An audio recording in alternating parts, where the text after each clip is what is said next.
First, live, local. This is Fox 12 Now.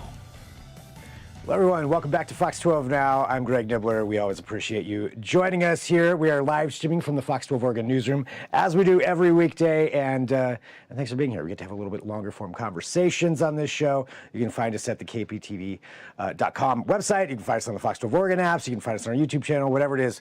You found us. Thanks for doing so. Feel free to share it. Right now, though, we are talking about something that you're going to be able to do, well, for quite a while, and that is go to some Broadway shows here in Portland. And to talk all about that, right now, joining us, we have Tracy Wenckus, GM of Broadway in Portland. And Tracy, thank you for joining us here today. I appreciate it. I know you guys always have, as I just that was it. That was the segment right there, and then we're done. Let me just bring you back here. Not quite that quick, but... Oh, not that quick. But Tracy, thanks for joining us sincerely, and to give everybody Thank just you for having me. To give everyone the context here in case they don't know, can you just let them know what Broadway in Portland is and everything that you do there with that organization? Ooh, so many things. Okay, so Broadway in Portland, we present national touring Broadway. So the big Broadway musicals, like we're big Broadway musicals. You may have heard of a little show called Hamilton. It was just here for 3 weeks. The Lion King, other one-week tours like The Life of Pi. Some Like It Hot, that's coming up on the next season. So those national tours, we're the local presenter in partnership with Portland Opera. We have been presenting Broadway in Portland since the mid-90s. So long time partnership in the marketplace. And we try to bring you the very best of Broadway. It's not, we try to get a mix of the shows. We like the classics. We like the new musicals. We'll throw a play or two in every now and then, depending on the play. We also like to partner with local arts organizations. Like I said, Portland Opera, local presenter, but also education and outreach programs. So we, for example, just did a master class at McDaniel High School with some Hamilton cast members just last week. Pretty much sums it up, I think. There's always something. Yeah, that's quite a bit right there. And actually, I know we sent somebody out to that Hamilton masterclass too, and I know there's some footage of that at KPTV.com. Yeah, just covering that. So that's a wide range of stuff. That's a lot on the plate for Broadway in Portland, and you do a fantastic job because it really is a mix of shows. As you mentioned, there's a little bit of kind of everything. It feels like, anyway. I am not a Broadway expert, but from an outside standpoint, it seems like that there's kind of something for everybody. And I'm curious, just before we go over this year's schedule or the upcoming schedule, what goes how long in advance do you have to plan out having some of these shows come into town, because they're such massive productions? I would imagine it takes a long time to plan that out. Yeah, it's funky because some of the shows we wait and see what's in the Tony season. So we're watching everything that's on Broadway right now to see what can maybe be added to the next season. But then you look at the shows like we just had Hamilton. In the fall we had Wicked. Those are planned much further in advance. It can be anywhere from 3 to 5 to 7 years. Wow. And it's this giant puzzle, quite frankly, around the country, because the shows have to be able to get here when the theaters open, because we're not the only ones that perform at Keller Auditorium, and then get to its next market. And those one-weekers, it's a tricky business. That we open on Tuesday night, we play 8 performances, close on Sunday night, and they're in their next market by Tuesday, which I think is an amazing feat. And I watch it happen all the time, and it's crazy. So that's why I say it's like this giant jigsaw puzzle of getting the shows to move around the country. That is, that's mind-boggling to be able to move all of that and be in the next market that quick. That might be a behind-the-scenes video right there that at some point should be done, because I want to know how that happens. But regardless, so that's as you mentioned, could be years out planning, waiting at the last minute, waiting to see what's going on. So a lot goes into this. And so to that extent, let's talk about this upcoming calendar year, this next schedule. When does it start? And I guess what's the opening show for this next schedule? Right? It's crazy because we just announced our season also just last week. But we still have we still have a lot of shows on this season. We don't even close this until August. And then we will open with Some Like It Hot in September. We also have, are you wanting me to list these all out like that? You want me No, to you don't have to go through all of them, but all right. I mean, I do want to point out that we have an anomaly in there in the Lion King, which was just here last January, not this past January, a year ago January, is coming back.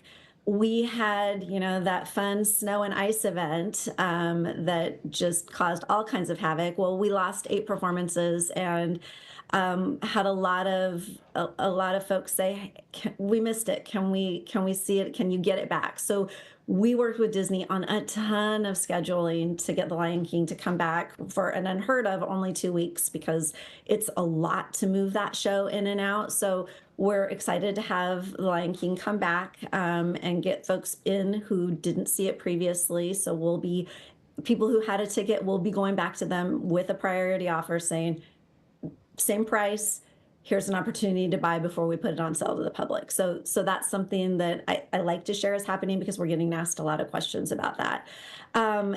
We have classics that have been reimagined, like The Wiz. We have new musicals like Shucked. We have The Phantom of the Opera, which technically it's not the old one. It's not the last version. It's going to be a fantastic mix of the two and more of a throwback to the original. interesting. Okay. Look, people love themselves the staircase in Masquerade, and the staircase will be back. I can confirm. Fun shows like Mamma Mia, but also Back to the Future. Back to the Future will close out our season a year from June. And yes, the car is in it and it does fly. Nice. And this is all, looking at all these things. Yeah. So there's so many on there. I did want to ask about this one, A Beautiful Noise, the Neil Diamond musical. Oh, I did. I didn't even mention it, did I? Because I'm a Neil Diamond fan. I gotta be, and I'm wondering about this. Who's not? Yeah. I mean, really. Yeah. Yeah. This is Neil Diamond's story. So you learn a little bit more about him, kind of some of his struggles, which I think is, who doesn't struggle? It's told from a very unique perspective in him talking to his therapist, which may sound funky, but it really works to create a narrative to tell his story with all the songs you know and love. So you have old Neil telling the story, and then so there's 2 Neils essentially, one who is playing old Neil and one who is playing young Neil, and all of the music intertwining and moving that storyline forward. I will be there for that.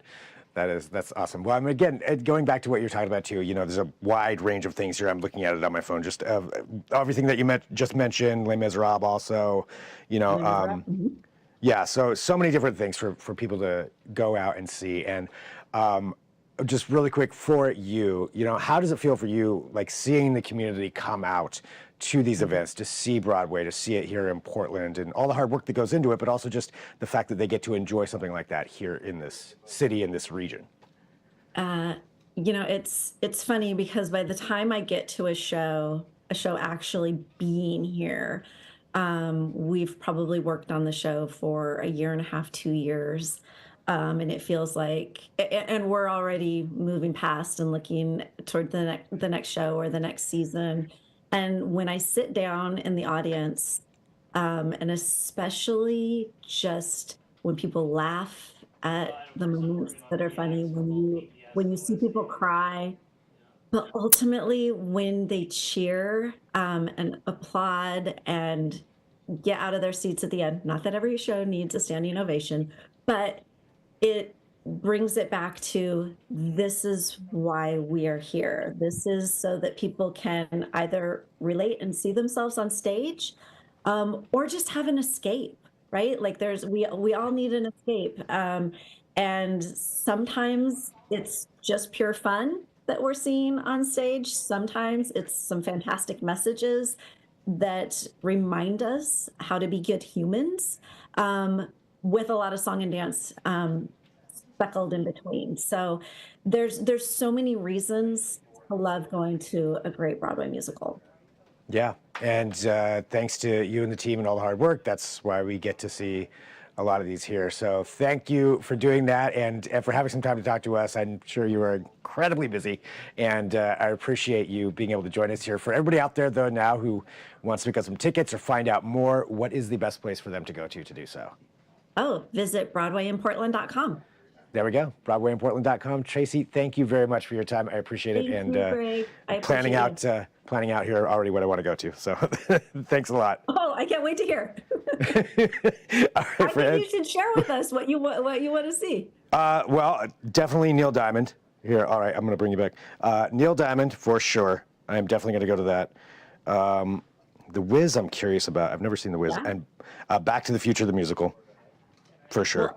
Well, oh, Back to the Future is fun. But like, for example, I have been working on this series since '99. We haven't had a production of The Wiz. So I Really? think it's very exciting that we will have a national touring production of The Wiz on our season Yeah. for the first time in a long, long, long time. Yeah, I'm curious what that's like. Oh, I did have one other question. Shucked. That we've had some people who actually here in the station were telling me to ask you about Shucked. Oh, look, Shucked. I don't even know where to start with Shucked because it's complicated and convoluted, but so funny. I'm not the. I should have known you were going to ask me about Shucked, and I've seen Shucked, and my biggest takeaway is I laughed so hard that I got distracted. I know that's really, really weird to say, but That's a compliment. yeah, right. Yeah, exactly. So do we want me to go into it? It's I think that's a good enough description. yeah, I mean, it's just a fun night out, and See, this right there, just you struggling to or trying to figure out what to say, that makes Yes. me want to see it. Yeah, yes, that means you people will need to go laugh. see it. You will laugh. That's what I can tell you about that. There we go. All right, Tracy, thank you very, very much, and appreciate all your hard work and joining us here on Fox 12 Now. Awesome. Thank you, Greg. And for everybody watching, we are live. We're going to take a break. We have more coming up here throughout the afternoon. And this is what we do here. If there's ever breaking news anytime between 1 p.m. and 4 p.m., this is also the place to go. So thank you for doing so. But I'll talk to you soon. I'm Greg Nibbler. This is Fox 12 Now.